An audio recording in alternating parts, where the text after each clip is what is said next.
right now in the valleys over there, behind this mountain or hill that you see the houses in, there is a historical place that is about 3,000 years old, which we call the Palace of the Slave. It's called that because, of course, there is a historical story to it, which is kind of boring regarding the Greeks and the Romans and all of that. But the local story of it is the one that I like to tell the most.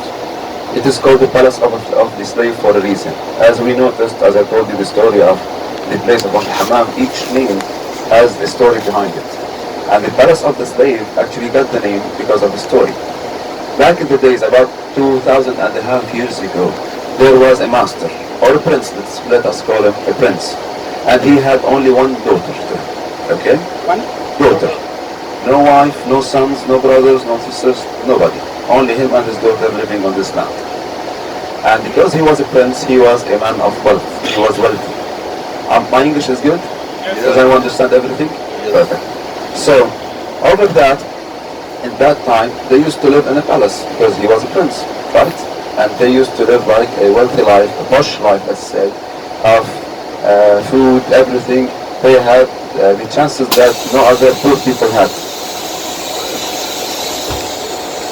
So, as I was telling, the prince was a really wealthy and posh life with his daughter. And also, because he had only one daughter, he used to care about her a lot, and he was afraid for her a lot. But in that times, there had the culture of slavery. Each wealthy man, he had a slave, right? We heard in the movies and everything, we know that. And that the case is the same here. So this prince had one slave to him. He had been with him for a long time, he trusted him, and he's kind of a member of the family, but the rank is a slave. So he had an opportunity of business that he didn't want to miss. But because of his daughter, he didn't want to leave her alone here. He was afraid of her. He was about to miss the opportunity and not go on this business trip. And back in the days, when they wanted to do a business trip, there used to be caravans going out for months, years. So it was not feasible for him to leave his daughter behind and go alone, do the business and come back. So until the last minute, he decided to not do the business trip and stay home and stay with his daughter. But then he remembered that he trusted the slave that he had. But back in the scenes, behind the scenes, the slave had a crush on his daughter. But because he's a slave, he's not allowed to expose any emotions, right? So at the end, he decided to do the business trip, and he went to the slave and told him that please take care of my daughter. I'm going to do the business trip, stay with my daughter, take care of her as I go to do the business and go back.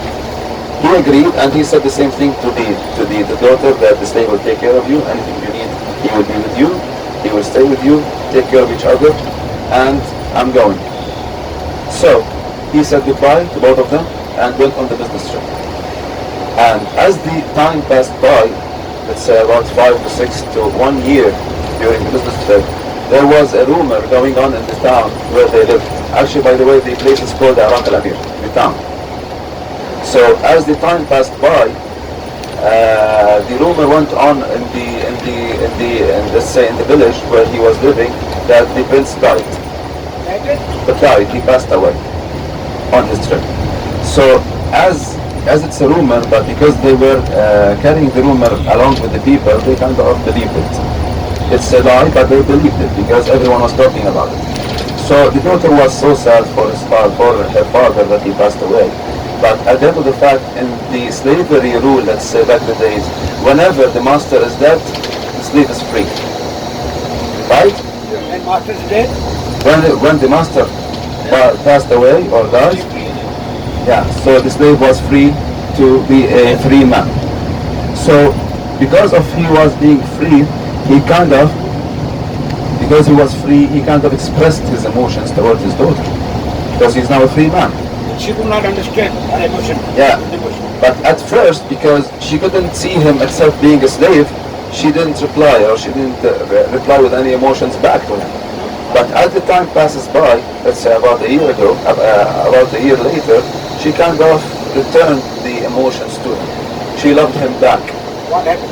She loved the slave back, and they loved each other And because the slave knew that she was the daughter of a prince, he didn't want the daughter to live in any, let's say, status, let's say national status of the people, rather than being the daughter of a prince.